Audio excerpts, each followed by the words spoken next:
سلام علیکم. سلام دوستان، اومدم سریع ترین راه رو بهتون آموزش بدم برای رسیدن به کلید همستر یا همون مینی گیم.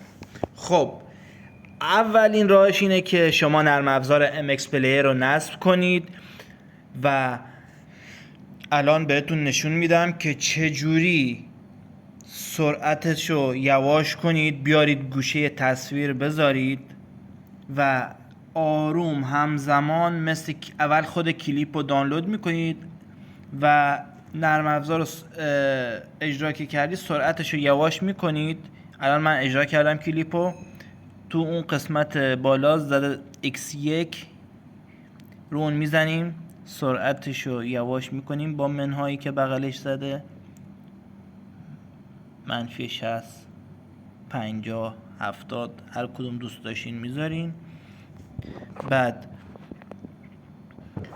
خب تنظیمش میکنید هر سرعتی که براتون آسون تر بود و گزینه سمت راست آخر رو میزنید، اینجوری بیاد تصویر کنار داخل خود صفحه نمایشگر کوچیک و بزرگ راحت این ور اون ورش میکنید. خب الان میایم توی همستر اجرا میکنیم، قشنگ هم تصویر رو دارید هم بازی رو. خب من اصلا این بازی رو مینی گیمش اصلا انجام نمیدم، یعنی الانم به خاطر شما دارم انجام میدم. کلا همستر رو زیاد جدی نمیگیرم چون فکر میکنم دیگه شورشو در آورده با این بروز رسانی‌های جدیدش که گذاشته، داره رسما اذیت میکنه. نمیدونم هدفش چیه.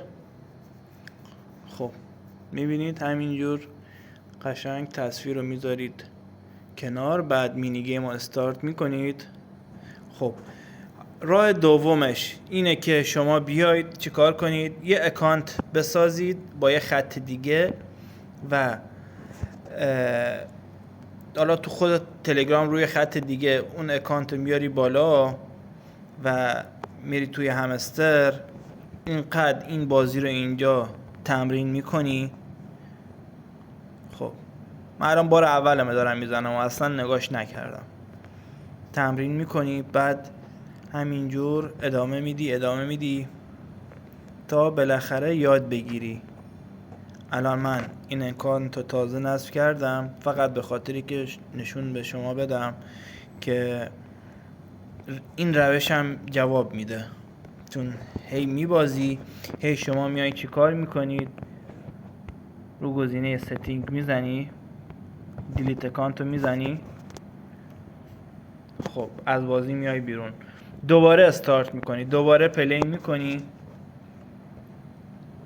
من که این بازی رو خودم 1000 بار انجام بدم تا کلیپشو نبینم نمیتونم حلش کنم.